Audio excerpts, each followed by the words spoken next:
Hi, this is Darren Drew from D. Drew Guitars. For years and years, people have been asking me, how do I get my mirror-like finishes? Well, it's a few things actually. For one, you need patience because you want it done now, and it's not going to get done that fast. It's not an overnight process. It's not a rattle can. This here is bare wood from a tool base that was made over 220 years ago. It's honey locust. This is the hardest wood I've ever had to work with, but you can see that round dot there of the light. You can see how nice and smooth and shiny this is. You can see the glare on it there. To get something smooth, all you're doing is making, or to get something shiny, all you're doing is making it smoother.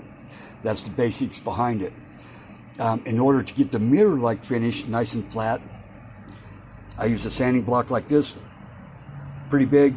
It's got cork on the bottom of it, which gives it a little bit of flexibility, but yet keeps it flat. And you know, you work yourself. This was as rough as a grinder would make it, you could say.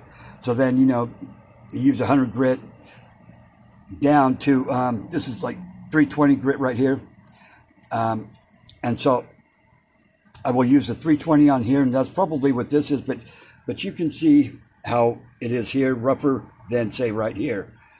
Okay, so you got to work your way, be nice and smooth, and you have to be very careful while you're doing this because you don't want to put more scratches into it, and you want to keep your pads nice and clean so that they last longer. So this is a 320 pad. Make it nice, big, full long strokes, applying pressure.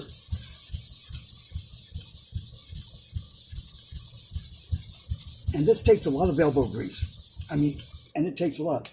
Wipe off your pad a little bit. Your sandpaper.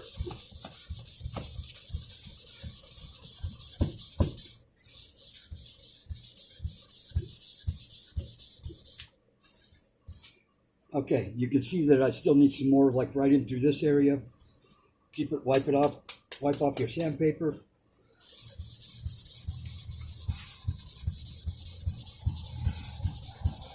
You have to have a good eye also to see where it needs more and where it doesn't need more. I'm just going to run through these steps real quick. So basically right here. You see, this is giving me a nice flat sanding job to get my mirror-like finish. Then this is another sanding block. It flexes a lot more, but I'll put the same 320 on here.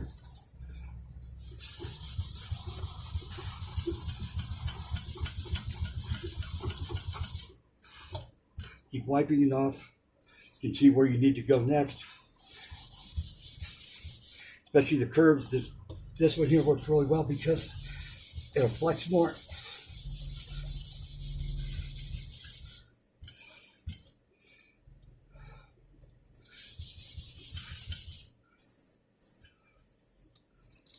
And then, you know, I have smaller ones with the cork on the bottom. Also, I have all different sizes of them. So that was with 320 paper.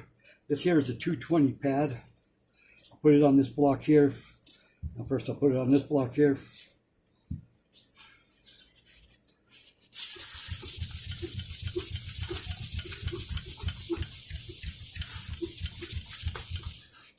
This takes a lot of time and effort, but it's the only way to get it a mirror-like finish that looks better than everybody else's.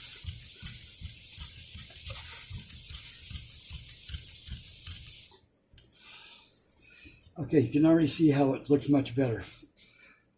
So then what I'll do is I'll get some wet and dry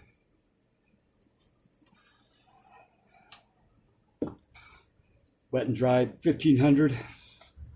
You can start out with 1000, would probably be better, but I don't have any right at the moment on my block with the cork on it. Now this is going to make it really nice and flat.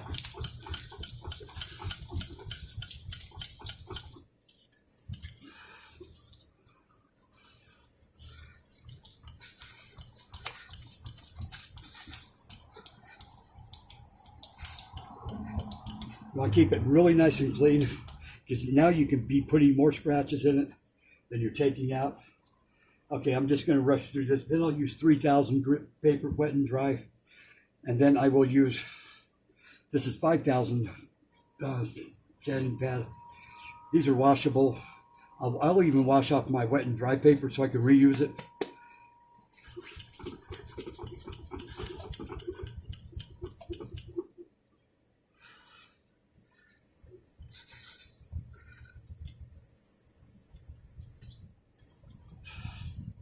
And remember, I'm just doing this really fast. I will rub a little bit of my hand oil on it. And now check this out.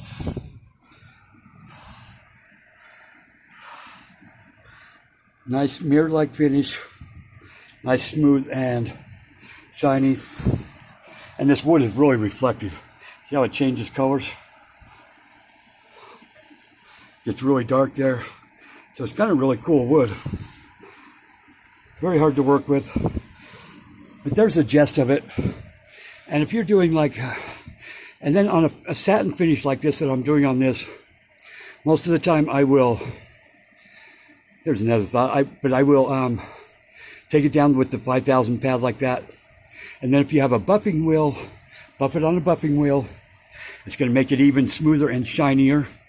And then most of the time I use like a Minwax neutral stain, you could call it, but it's no color, it's just a neutral, and it seals the wood really well. If I can leave it just like that if I want, and I'll do, you know, maybe just light buff in between coats, but I'll do 3 or 4 coats, and then I will use like a Johnson's hardwood floor wax over the top of that, you know, and do that a few times with the buffing wheel, and that'll give you a mirror-like shiny finish. And I call it my satin finish, but it really doesn't have a finish on it. So it's just, you know, hardwood floor wax basically. But you can see with the light glaring on here, how nice and shiny it just came out. And this is still really rough.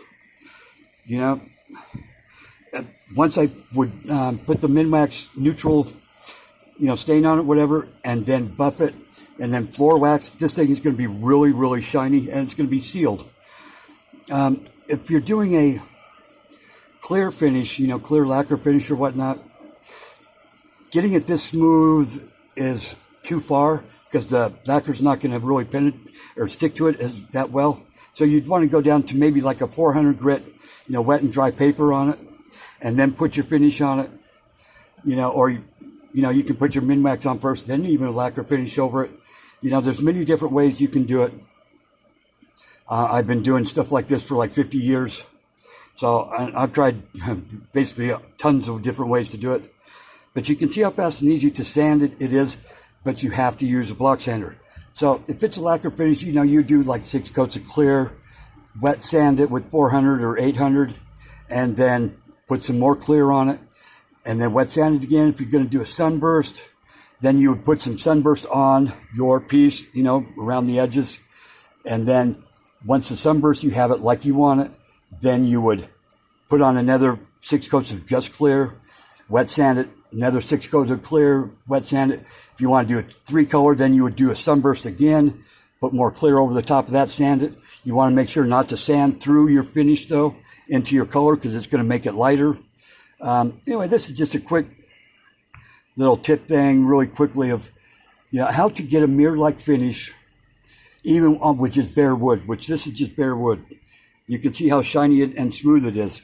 But the whole part about it is getting a mirror-like finish. It's hard to tell with this. Let's see if I can do it from this angle.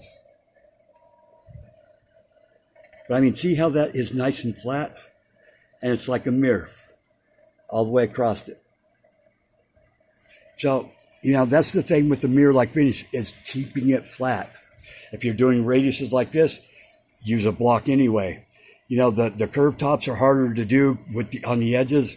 I do my hands sideways like this across them.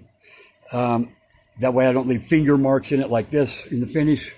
But you can see, you know, once I buff this out, well, I need to sand more, but once I buff it out and then put on a neutral sealer, and then buff it, it's going to be super shiny. People are going to say that's a satin finish, and it's like, well, yeah, it is my satin finish, but I like to be better than everybody else's. But you can see how nice and smooth this thing is, or flat everywhere. In which that's the key to a mirror-like finish, is getting it flat. Anyway, please like, please subscribe. This is Darren Drew saying thank you for watching. Bye-bye.